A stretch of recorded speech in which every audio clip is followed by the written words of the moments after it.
name of the island was quite romantic. It means so means small in Korean, rok means deer in Korean, do means island in Korean. So it means baby deer island. It came after the shape of the island. And I was fall in love. I fell in love with the place completely for a while. So this is the photo before from early on. Before I started my work in RCA, when I just starting visiting islands, there was a really good playground for myself, for my son, and for my friends, for my brother.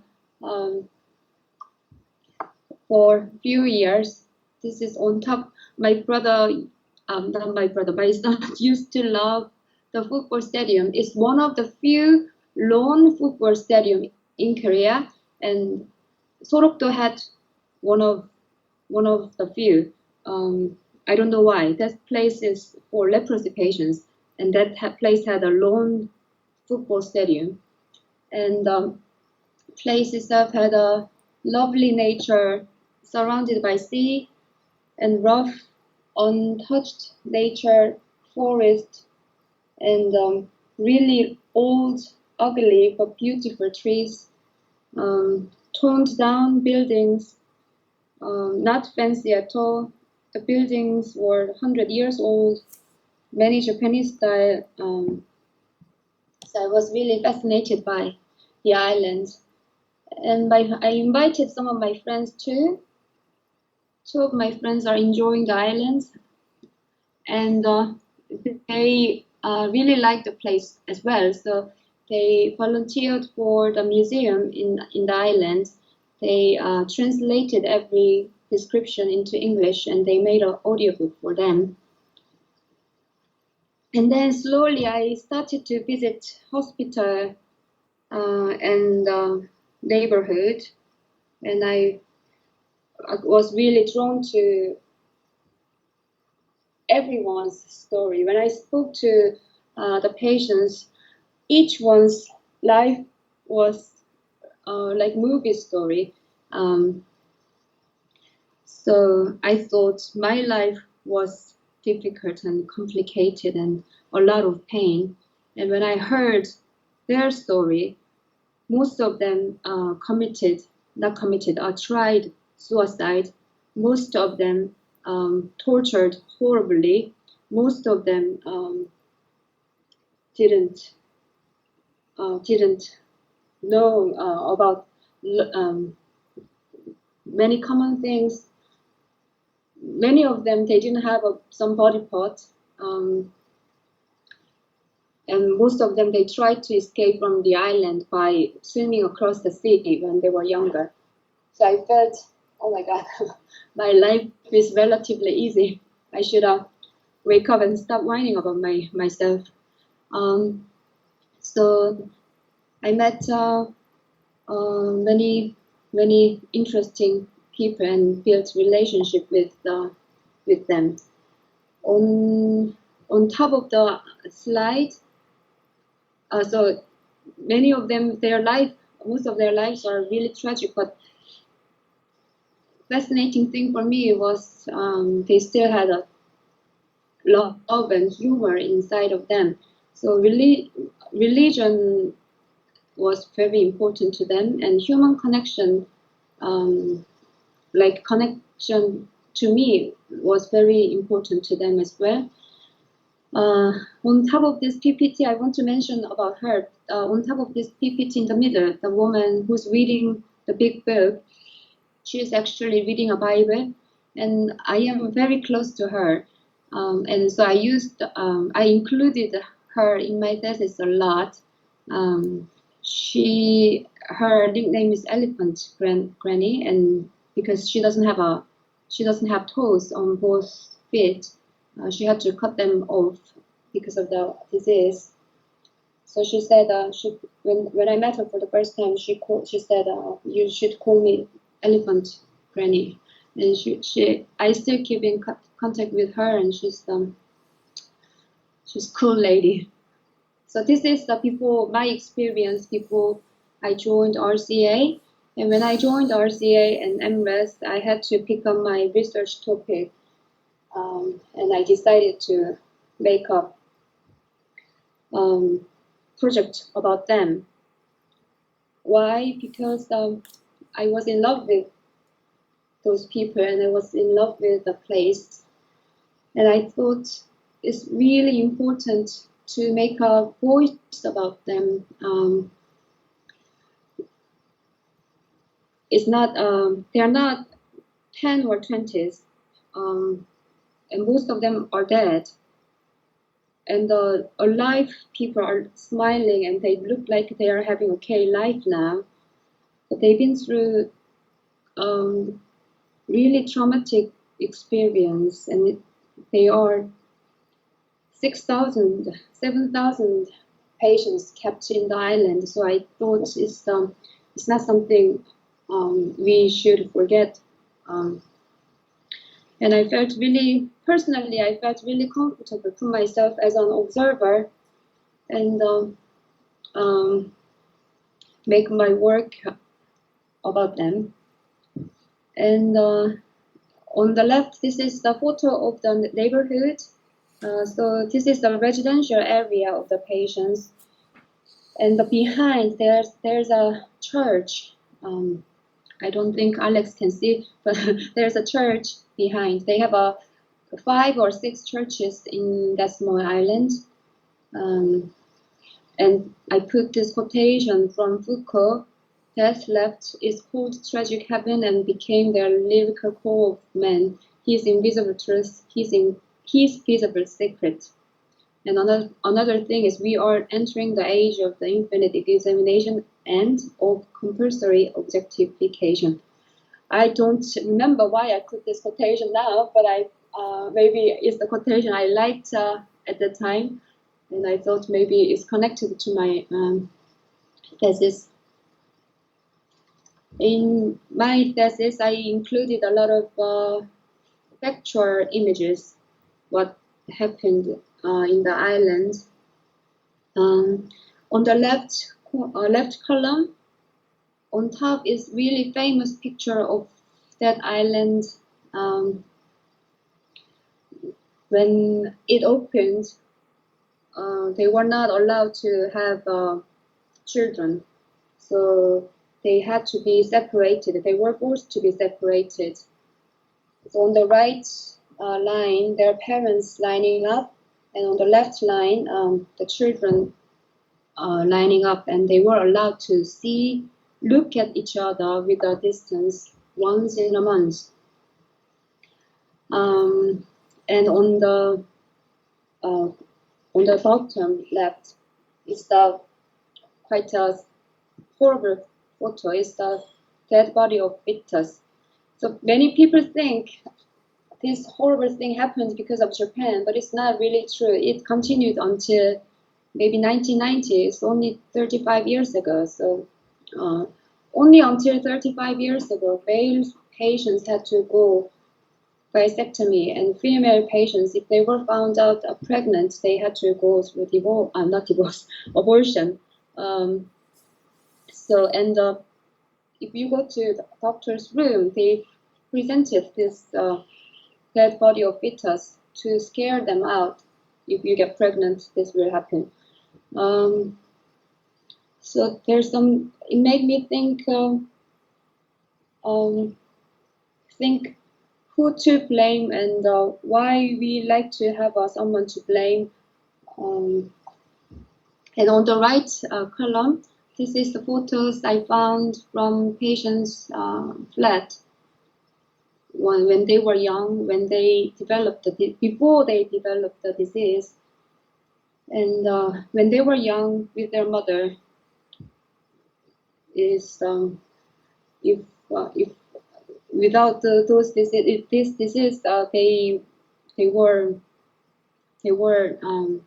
should have a okay normal life as we are having, but it's all taken away after this photo was taken. I felt. And I did a lot of painting last year. When I was painting, I didn't want to deliver realistic image on the canvas.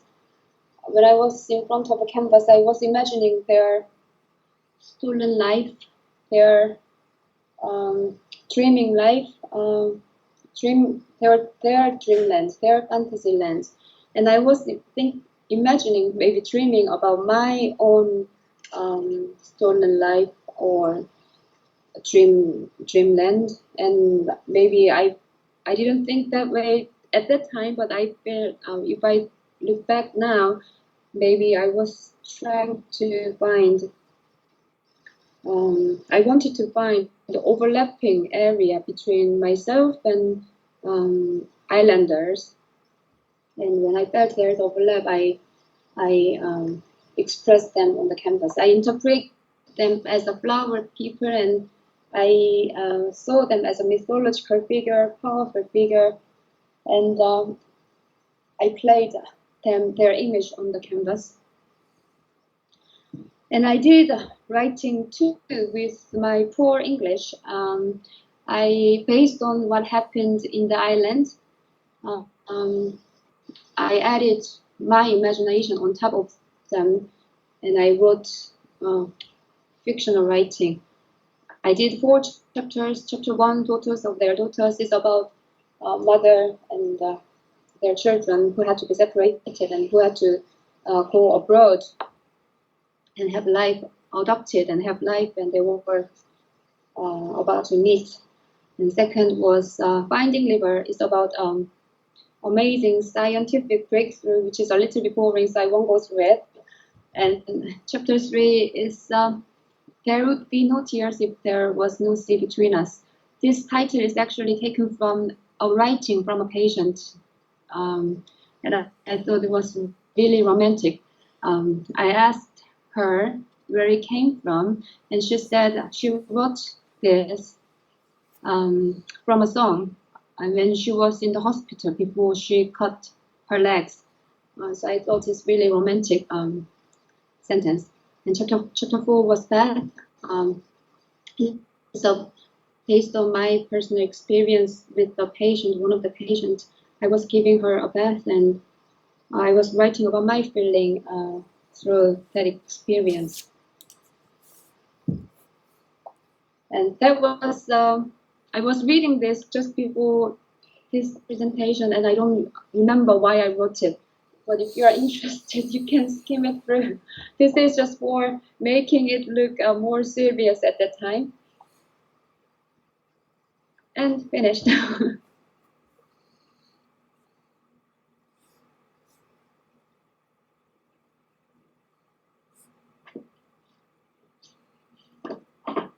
I think she's just jumped off the call. And finished, go. Hang on, she's coming back.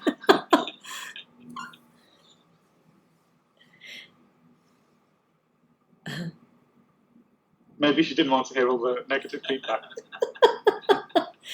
That was very dramatic. I'm so sorry.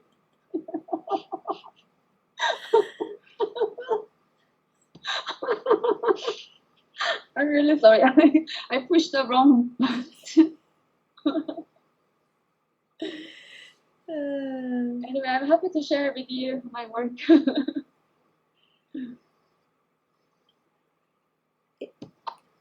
Rue, what did that work open up for you that you've continued on with now in your painting today?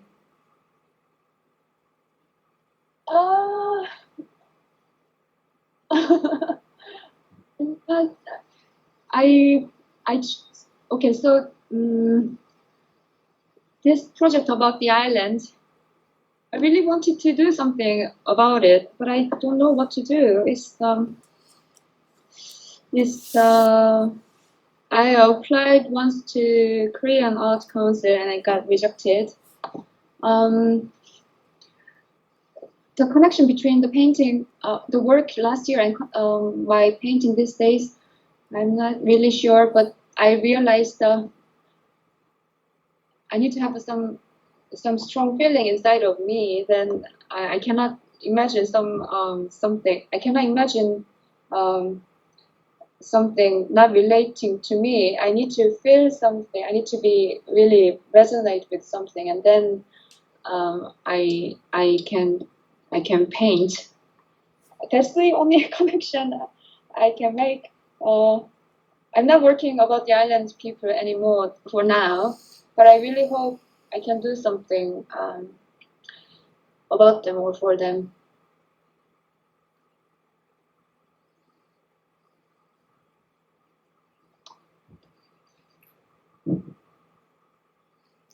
I just always think your painting is so so much about relationship, and it's so interrelational. The people in the paintings. I don't know enough about your current work to make a comment, but yeah, I see echoes of that work carrying through into some of the images that I've seen of your recent work. So I'm just wondering, where you said there was an overlap of your personal experience with the experience of the islanders or the people that have been through that process. Was that the way in? I wanted to, at least on the canvas, I wanted to make them as a powerful or loving or some figures in paradise. I wanted to. I was saying in the presentation, I was saying I wanted to paint their stolen life, is extinguished life, and maybe I didn't know, but I think I resonated that part with my own personal story, my stolen life, or my extinguished life. But I'm dreaming about that life. They must dream about that kind of life too. They were not allowed to have a relationship. They were not allowed to feel. They were not allowed to. There were so many things not allowed for them. So I was imagining. I wanted to present extreme freedom, maybe freedom or.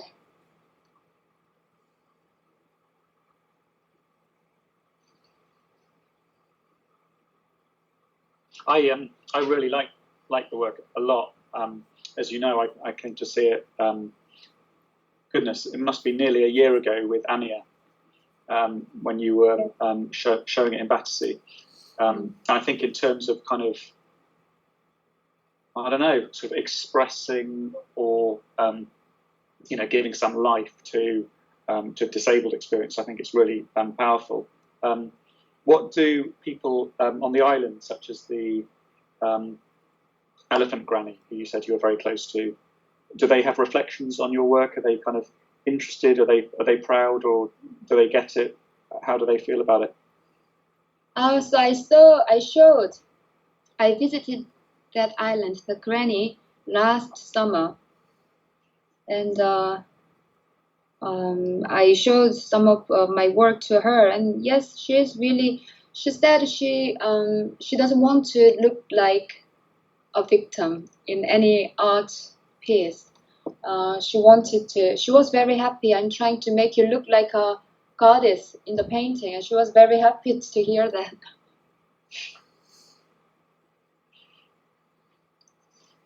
I think I told you once that I'd read a book about Gauguin's life. I think it was, what was it by? I don't remember his name, sorry, he'll come back to me. By William Somerset Maugham, I think it's called The Moon and the Sixpence. So Gauguin was a middle-class stockbroker, and then married in London, happily married in London, and he suddenly just ran away. He had to be an artist and wouldn't ever talk to his wife again. And so his wife asked Somerset Maugham, who was their friend, to go and chase him down and find out what happened.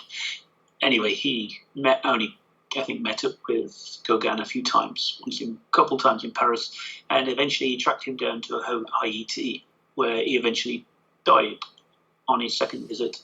And he died of leprosy, according to the book. I'm not sure it's actually really true, but Really? at the time they thought he died of leprosy, and he insisted that his the woman he was living with burn all his paintings with him inside the hut in which they imagined which was kind of some paradise he'd created.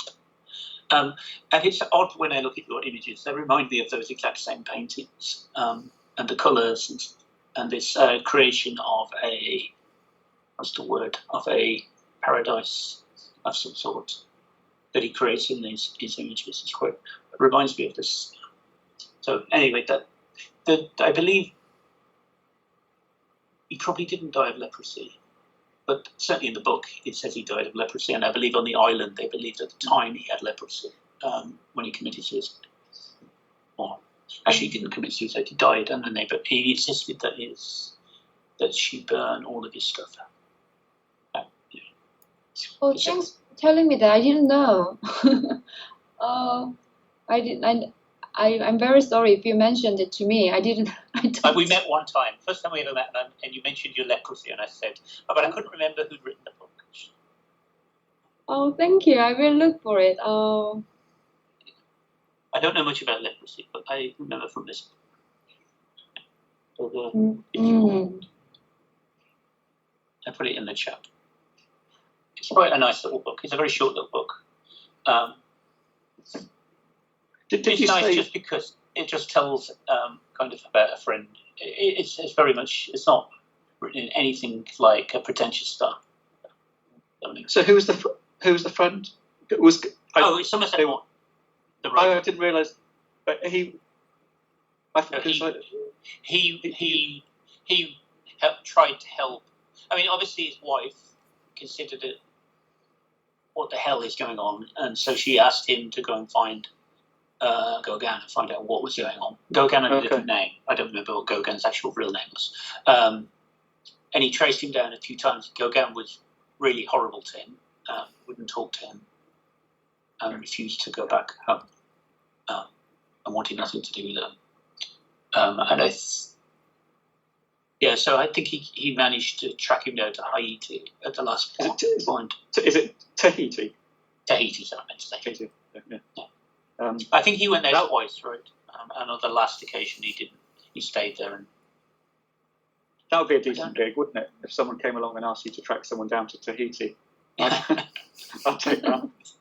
Well, he was in Paris at the time because he did secretly painting, going to painting lessons, and then he'd escaped to Paris, and so most of the contact was in Paris. And she was after some money. Well, I think he left everything, so he didn't have any money. So it wasn't so much money, but they had children and stuff, and he just disappeared off the face of the earth. So.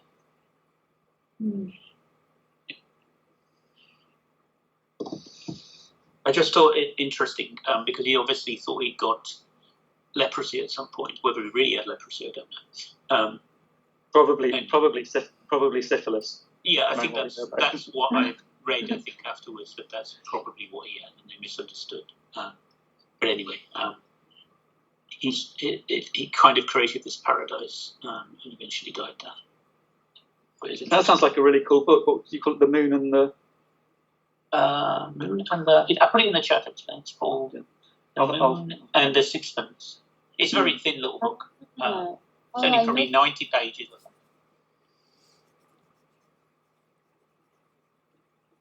Cool, thanks. That's a nice recommendation. Well, pile a field trip to Tahiti, maybe? We might get a few more takers. Yeah. It does slightly jar with what you were saying, Patrick, about Jonathan's affordability. Suggestion that we meet in central London so that people don't have far to travel and can afford the cost of travel. But still, you never know. Some people might be interested. We might attract some new followers. Not necessarily the right ones, but Still on the island, all the people there are lepers, or are they restricted, or they can leave now? That is something I am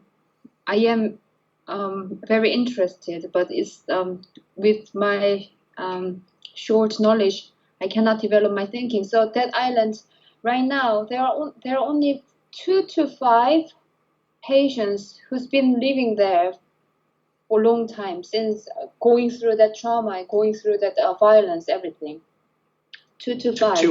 225. No, just 2 or 2? 5. Really. Oh my! Oh, just a handful of people. But it's full. It's like before COVID, it was 600 in total. But now after COVID, 300. So the rest 290 came to the island with, but they are like patients, but they have really small symptom on their finger or on their somewhere, really small symptom. And they're like a little bit older than myself, 50s or 60s, but they voluntarily came into the island because everything is free in the island. You get government support, you get house, you get car, you get food, everything is free. So I didn't know how to think about it, that aspect, to be honest. I don't know.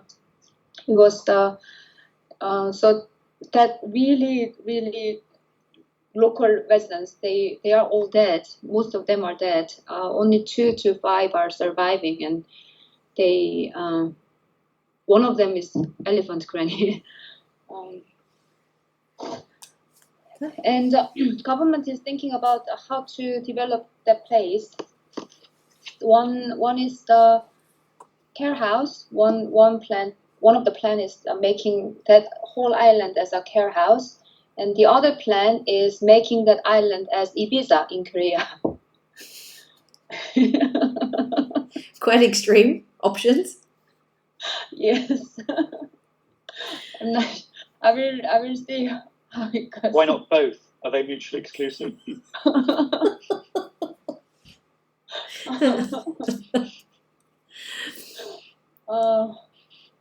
I hope not. Anyway, that's the plan. So it's still an active care center, like you go there for medical care. The government run it, and it's like a sanctuary. Yes, it's because government they got attacked. Government was really blamed hugely maybe 10 years ago when some activist group discovered about that abortion until 1990 and all the violence. So government is trying to say, oh, we are doing our best for the patient. But I'm not sure about that. They are not doing their best for the patient who suffered a lot. They are, I don't know what to think about it. It's not, it's too complicated for me maybe to make an opinion about it. But if something is not right, I feel.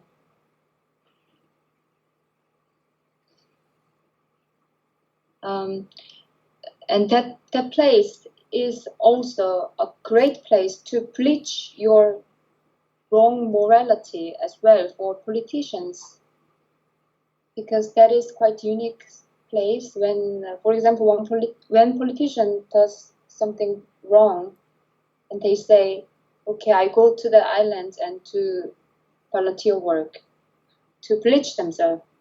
So it's a bit very complicated place.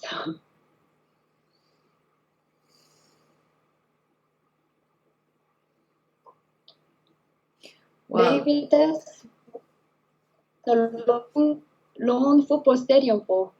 Nobody needs lawns for stadium in that island, but they do have it.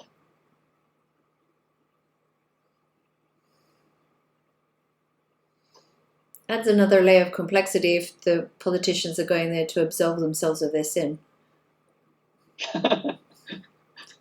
Quite bad, isn't it? Mm-mm. Wow.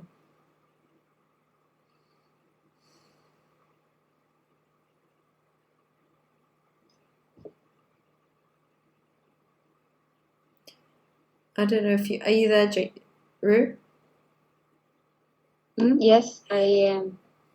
I agree. I agree with Alex and Patrick. I love your paintings. And I particularly love when I first saw these ones as well, about the way in which the figures were fragmented, which obviously resonated with your topic. But I love the way in which, again, and it harks back to the Gauguin style a little bit, but this way in which the figures are fragmented and intertwine with each other, and so there's a sort of loss of boundary, and then they also very easily intermingle with the background and the lush tropical sort of idyll, and it's so there's this sort of fluidity between figures and ground, and I just think they're very beautiful paintings, very evocative in that way. I think there's something interesting about the notion of the island, or maybe the paradise. I don't know. Maybe not the paradise, but the island. As a place. I think there's a text by Deleuze on exactly that subject. I think he talks about Gulliver's somehow in relation to Gulliver, I can't remember. But there's a very interesting text about the island and its as a concept, as a philosophical concept. And I always think of the Gauguin pictures when I think of the island, and that. So I guess there's something about the island is its own place, its own world, it's cut off from the rest of the world. So, and maybe that's in the pictures. I don't know. There's something about this self-containedness of the island. It's interesting as a philosophical concept, which Deleuze was writing about in one of his early pieces. It's very long time ago.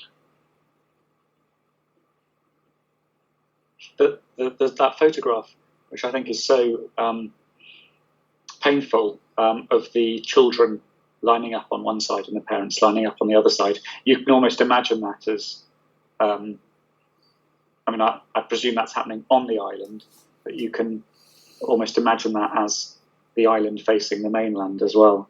In terms of what you're saying there, Patrick, about the kind of it's material distance. Yeah, it was an article about Robinson Crusoe. He wasn't very pleasant about Robinson Crusoe, but this concept of the island. He wasn't happy because Robinson Crusoe recreated the world in its relation to whatever the slave was, effectively, right? By recreating Friday. By recreating what was from another world in this world, because he tried to make like Britain, a little Britain almost, and he wasn't happy with the island. This is not the way the island should be treated. It was kind of a colonialist act. Anyway, I thought it's an interesting story, interesting text about the island, the concept of the island, and I kind of feel in these pictures there's something like the island there.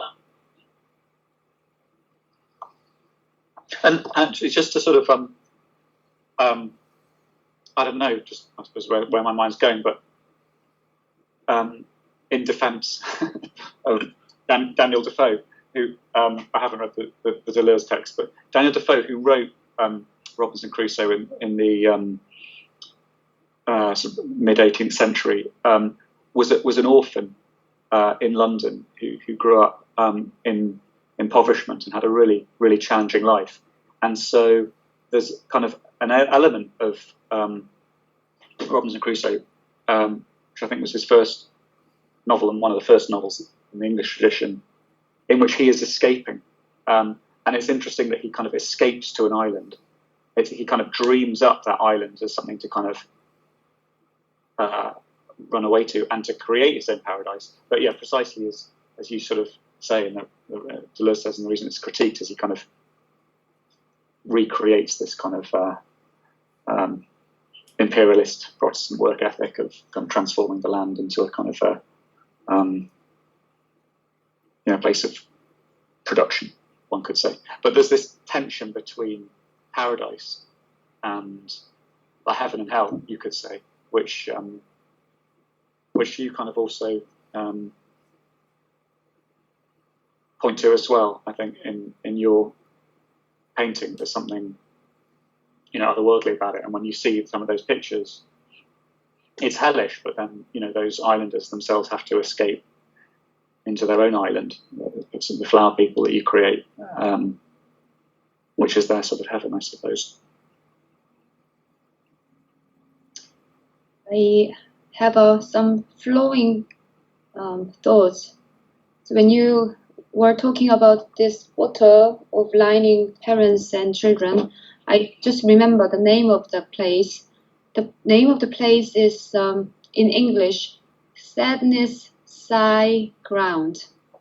So I thought it is really sad place, but the name itself sounds so beautiful at the same time. So two extreme opposite is moving together as the name of the island. It's really sad place, but also very romantic, cute name. And I was thinking about the paradise. Each one is dreaming their own paradise. And I thought it's interesting why when we were in so much in pain and so much under suffering, we create our paradise. I don't know how to say. It's an interesting thing to think, I thought.